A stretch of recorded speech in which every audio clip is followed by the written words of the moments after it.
આપણને ક્રમનો ગુણધર્મને ઇંગ્લિશમાં કહેવાય કોમ્યુટેટિવ પ્રોપર્ટી.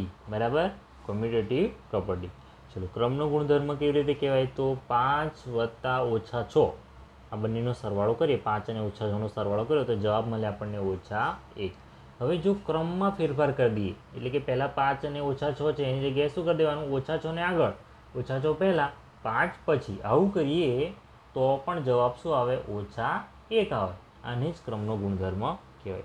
કે બંને રીતે તમે કરો, 5 + -6 કરો કે -6 + 5 કરો, પણ જવાબ તો કેવો આવે? -1, -1. જવાબ કેવો આવો? સરખો જ આવે. આને કહેવામાં આવે ક્રમનો ગુણધર્મ. બરાબર.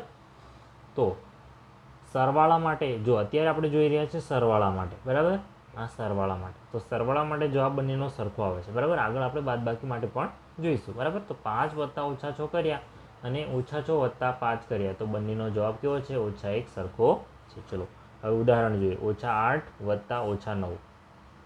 ચલો, 8 અને -9 બંને કેવી છે? ઋણ સંખ્યા છે. બંને ઋણ સંખ્યા છે તો શું થઈ જાય? બંનેનો સરવાળો થઈ જાય. 8 ને 8 16 ને 1 17. બરાબર. જવાબ શું આવે? -17. હવે પહેલાં -9 લીધા અને પછી 8 લીધા તો પણ જવાબ કેટલો આવશે? -17. માટે આવું કહી શકાય કે -8 + -9 બરાબર -9 + -8. બરાબર. તો અહીંયા શું કહીએ આપણે? સમક્રમી છે એમ કહી શકીએ. ચલો બીજું ઉદાહરણ જોઈએ. તો -23 + 32. અને પહેલાં શું લેવાનું? 32 + -23. બરાબર. પહેલાં -23 અને 32 લીધા, પછી 32 ને -23. ચલો પહેલું આના માટે જોઈએ. તો મોટી સંખ્યામાંથી નાની સંખ્યા બાદ કરી દઈએ. 32 - 23. બરાબર. તો શું થશે? અહીંયા 2 12, 12માંથી 3 જશે તો કેટલા રહેશે? 9. 2માંથી 2 જશે તો 0. જવાબ કેટલો મળ્યો આપણને? 9. બરાબર. મોટી સંખ્યા ધન છે એટલે આ ધન સંખ્યા જવાબ આવશે. ચલો 32 - -23. અહીંયા પણ એમ જ રહેશે. 32માંથી 23 બાદ કરીએ તો જવાબ મળશે આપણને 9. બરાબર. બંને બાજુ જો જવાબ મળ્યો છે કેવો? સરખો જ મળ્યો છે. માટે આપણે આમ કહી શકીએ કે માટે -23 + 32 બરાબર 32 + -23. બરાબર. બંને કેવા છે? સમક્રમી છે. આગળ જોઈએ ઉદાહરણ. ચલો આગળનું ઉદાહરણ છે -45 + 0 અને -0 + -45. બરાબર. તો -45 + 0 કરો તો જવાબ મળે આપણને -45. એવી રીતે 0 + -45 કરીએ તો પણ જવાબ મળે આપણને -45. આમ માટે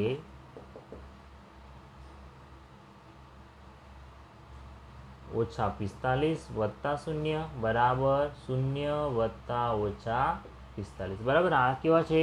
સમક્રમી છે. મતલબ આમ દરેક ઉદાહરણ, બરાબર, આપણે 3 ઉદાહરણને આગળ એક બીજું એટલે 4 ઉદાહરણ જોયા. તો 4 પરથી આપણને શું ખબર પડે છે? કે પૂર્ણાંક સંખ્યાઓ છે એ સરવાળા માટે સમક્રમી છે. પૂર્ણાંક સંખ્યાઓ એ સરવાળા માટે સમક્રમી છે.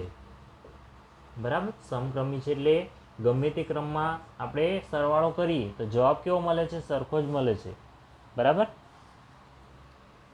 ચલો હવે બાદબાકી માટે જોઈએ. 5 - -3 અને -3 - 5. બરાબર. તો 5 - -3 તો અહીંયા શું થઈ જશે? 5 + 3 થઈ જશે બરાબર થઈ જશે 8. અને અહીંયા -3 અને -5 બરાબર કેટલા થશે? -8. જો અહીંયા 8 છે અને અહીંયા -8 છે. બરાબર.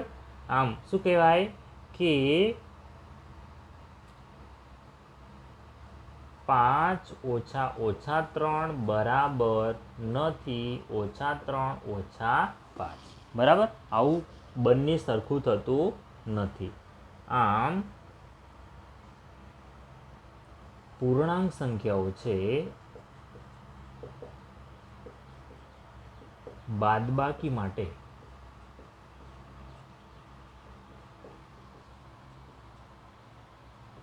સમક્રમી નથી. બરાબર. સમક્રમી નથી. જો અહીંયા સમક્રમી થતી નથી, અહીંયા -8 જવાબ આવે છે, અહીંયા 8 જવાબ આવે છે, બરાબર. તો બાદબાકી માટે ક્રમનો નિયમ લાગુ પડશે નહીં. પૂર્ણાંક સંખ્યાઓ માટે બાદબાકી માટે ના લાગુ પડે, ખાલી સરવાળા માટે એટલો જ લાગુ પડે.